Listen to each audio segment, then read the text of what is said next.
Hi everyone, I'm Monique and today I'm taking part in the Mixed Media Frenzy YouTube Hop. We've got this beautiful layout by Missy Whidden that we will be scrap lifting, and this is the layout I'm going to be creating today. So I'm going to start off creating my background, and instead of using patterned papers, I'm going to be making my own background paper using lots of mixed media. So I've started off using a sheet of Vicky Bouton's foundation paper, which handles mixed media beautifully, and I'm just drawing those triangles on there to make 3 slightly different sized triangles.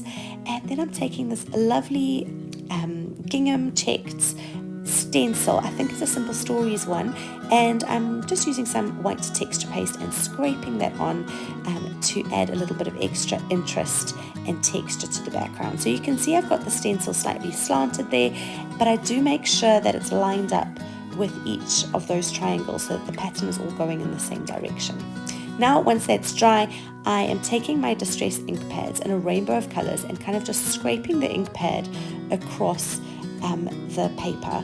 Now, I don't recommend doing this because of the texture paste. The background was quite textured and it was a bit hard going on my ink pad, so there is a little bit of damage to them, sadly.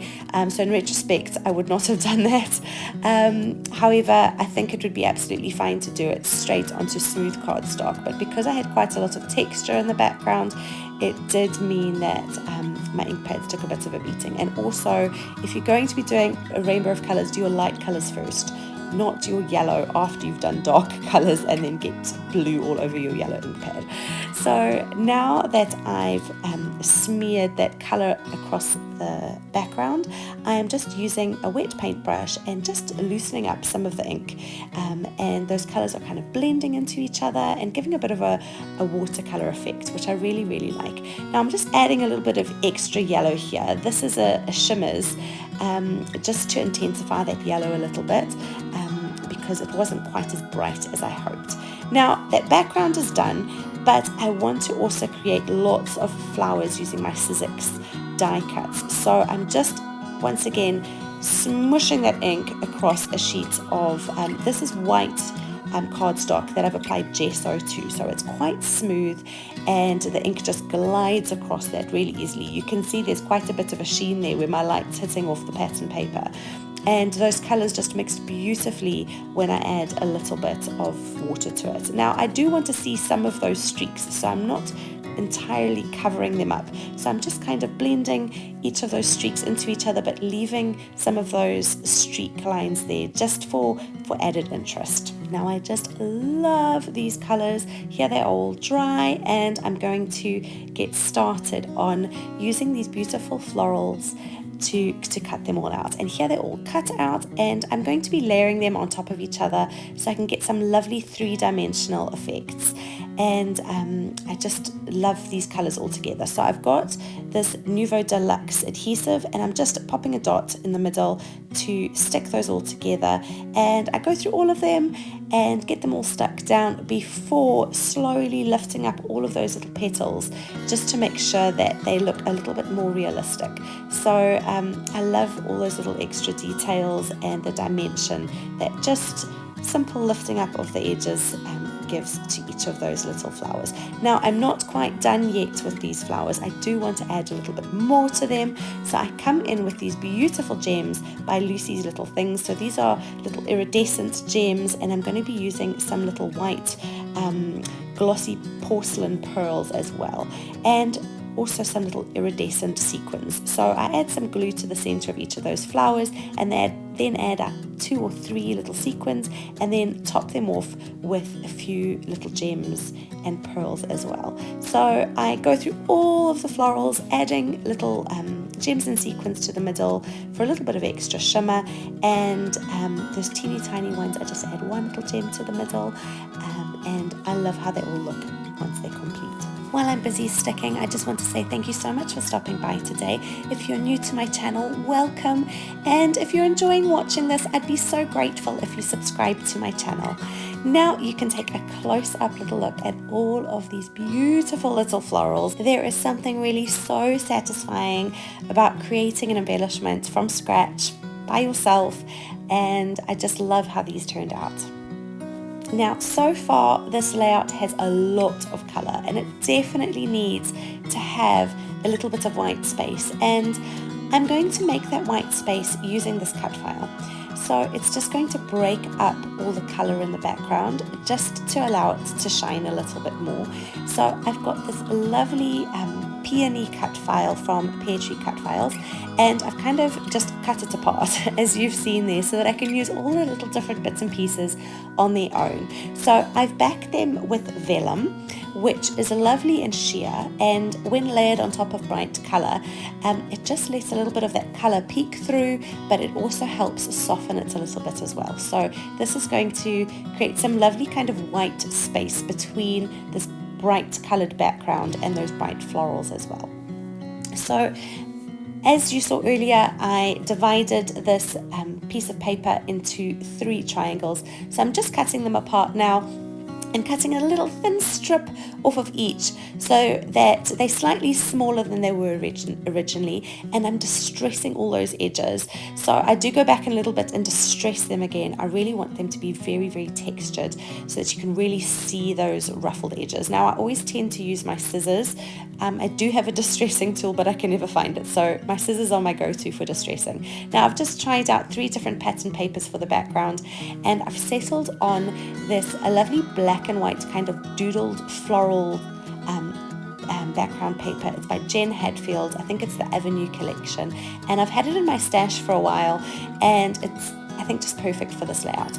Now, I do want to dilute the black lines a little bit, just where the bright coloured rainbow mixed media paper meets with that black and white background paper. So I've just used some white gesso and I've scraped it on just to kind of soften those colours a little bit in the background where the coloured paper meets the background paper, and I'm just going to stick them on and making sure I've got a little gap between each of those triangles. And I was a little bit silly, some of my orange mixed media wasn't dry, so I got a splodge of it on that doodled background, but I'll cover it up. I'm not quite successful. There's no gesso on that bit, so it wouldn't just paint off. So I will cover it up later on. But I've just stitched around with my sewing machine around those triangles to add a little bit of extra texture. And now I've taken this photo. It's of me and my hubby a number of years ago when I was pregnant with my twins. And I just love this photo. And it used to actually be in a frame, and it was part of a series of photos. We had a few and slightly different with different facial expressions, and this one never made it back into the frames, so I've decided to put it on a layout instead. And I've just backed it with some tissue paper. I don't want anything too hectic. I really want that patterned paper and that mixed media background to be the focal point, but I want something soft and gentle around the photos, so the tissue paper works really well for that. So now I'm just dotting those vellum backed cut file pieces around my photo, and I've got this lovely acrylic perspective from Bramble Fox that says Precious Time Together, and that works really well as my title, and it's nice and subtle on the background of that photo. Now it's time to get those colourful florals and place them all around my photo, and I love this bit. I really love just finding which piece goes where and slotting them in behind the photo, on top tucking them behind some of those cut file leaves, and just creating a beautiful colourful background, working with those flowers tone on tone, so matching the colours of the flowers to the colour of the background, and just seeing it come to life in front of me. Wish that I could stay in this moment forever, so I can hold you in my arm. I will carry you on my shoulders as long as I'm able. Scare the monsters on. Now, as much as I try, I can't seem to get away from building my whole layout and then taking it all off again. So I have just taken everything off. after laying it down, and I've added some craft foam behind my photo just to raise it up. And now I'm taking each of those cut file pieces and just using a little bit of adhesive on the back and sticking them directly onto the background and tucking them in behind my photo. Once those are all stuck down, I'm going to put all my colourful florals back in place once again, and then I'm going to use some silicone glue to stick them all down. I did try to stick everything down kind of where they were in place without moving everything off. However, there were just too many bits and pieces and I was knocking everything over, so I just decided to pull them all off and do it layer by layer, which always seems to work better for me, but it does mean that I do the same thing over and over a few times. Now I've just about got everything back in place and I like where everything is, and I'm going to come in with my silicone glue and just put a little blob on the back of each of those florals and get them into place. So I'm just using the Nouveau Deluxe adhesive on the back of this acrylic piece for my title, and then I go back to the silicone glue. Now I love the silicone glue because it really helps add a little bit of extra dimension so that you can tilt the flowers in various different directions. It makes it easy to slot them underneath little leaves or tuck them underneath, and I really love the extra visual texture that it gives. Now this layout is nearly complete. I do go in a moment and add in some beautiful little felt hearts. These are pear tree pieces from Pear Tree Cut Files, and I've got them in a rainbow of colours, so I definitely had a little heart for all of those colours and they just tied in perfectly. I opted not to add any extra embellishments. I thought there was plenty going on and I didn't want to overcomplicate it. If you take a peek in the description box, you'll find a link to all the other lovely creative memory keepers who are taking part in this mixed media frenzy. Do pop along to their channels and subscribe if you enjoy their videos, and as always I'm going to add a product list in the comments below for you, so anything that I can link up for you I will, and I'll link those distress ink colours for you too. So here are some close-ups. I hope you've enjoyed this video. Thank you so much for taking the time to watch. I really do appreciate it. I hope something you've seen today has inspired you to create, and that you get a chance to create something beautiful for yourself too. Please do drop me a comment below. I'd love to hear from you. Thanks for stopping by and see you next time. Bye! Liking for you is all I